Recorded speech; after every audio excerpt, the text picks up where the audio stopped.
नमस्कार, मी डॉक्टर उल्का नीलावती नारायण शेवकर. मार्गशीर्ष महिना सुरू झाला की आपल्या इथे स्पिरिच्युअलिटीचं खूप महत्त्व आहे.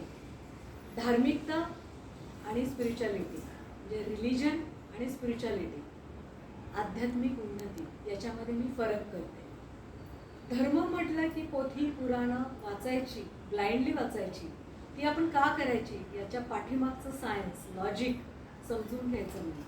तर याला साधारण 21 हे करा, 11 हे करा, उपवास करा, याच प्रकारे विधी करा, हे सगळं कर्मकांड आपण होण्यात सांगितलेलं असतं. आणि स्पिरिच्युअलिटी काय सांगते?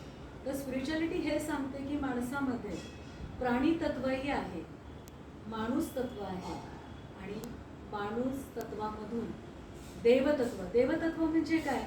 तर एक आपल्यातला आयडियल सेल्फ बनण्याचा प्रयत्न. तर हा जो प्रवास आहे, प्राणीतत्व, माणूसतत्व आणि देवतत्व म्हणजे डिव्हिनिटी, याच्याकडे जाणारा जो प्रवास आहे हे तुम्हाला स्पिरिच्युअलिटी शिकवते. आणि मग डिरेक्टली आपण इथे जम्प नाही करू शकत. म्हणून आपले पूर्वज खूप खरं हुशार होते आणि त्यांनी काही आपल्याला ही कर्म करायला सांगितली की पहाटे उठून तुम्ही देवाचं स्मरण करा. का करा? तर मन शांत झालेलं असतं आणि तुम्ही कॉन्शियस, सबकॉन्शियस आणि अनकॉन्शियस या माइंडच्या तिन्ही लेयर्सला पोचू शकता. म्हणून सांगितलं होतं की देवाचं स्मरण करा, ध्यान करा.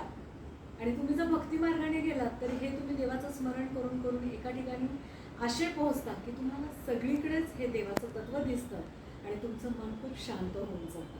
आणि आपण आता जे बघतो की मानसिक अशांती आहे, मानसिक आजार आहे, याला ही पिढी जास्त बळी का पडतीये? तर तुम्ही 2 मिनिटं शांत बसतच नाहीये. सतत स्क्रीन आहे, सतत आपलं चित्त व्यग्र आहे. तर त्याला थोडीशी विश्रांती द्या, शांत बसा. तर हे सगळे आपल्या पूर्वजांनी एक आपल्याला टाइम टेबल करून दिलं आणि म्हणून हे सगळे सणवार आहेत. तर मार्गशीर्ष महिना सुरू झाला की हे सगळं मनात विचार येतात. काल मी मोआना 2 हा चित्रपट पाहिला आणि त्यामध्ये ती जी घेतलेली आहे, मुलगी घेतली आहे, ती त्याची लीड आहे आणि ती कशी वेगवेगळे पराक्रम करते आणि आपल्या समूहावर आलेले जे संकट आहेत ती दूर करायचा प्रयत्न करते. आउट ऑफ बॉक्स जाऊन सुद्धा ती सोल्युशन काढते की एका मार्गाने सोल्युशन निघत नाहीये, सो देअर इज अनादर वे. खूप छान आहे संदेश. आणि आज मी मार्गशीर्ष गुरुवार निमित्त पोथी वाचत होते, सूरजचंद्रिका, श्यामबाला आणि राजा भद्रश्रवा. तर याच्यात जे रायटरने लिहिलंय ते असं आहे की तो राजा सैन्य घेऊन जातो आणि मदत करतो आणि पुन्हा सगळं वैभव मिळवतो.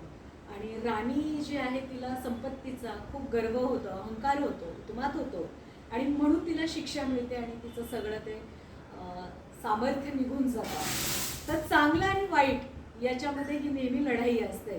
तर चांगल्याचा रस्ता आणि म्हणून वसा घेणं म्हणजे काय की जी आपण तत्व ठरवलेली आहे, उतू नको, मातू नको, घेतला वसा टाकू नको.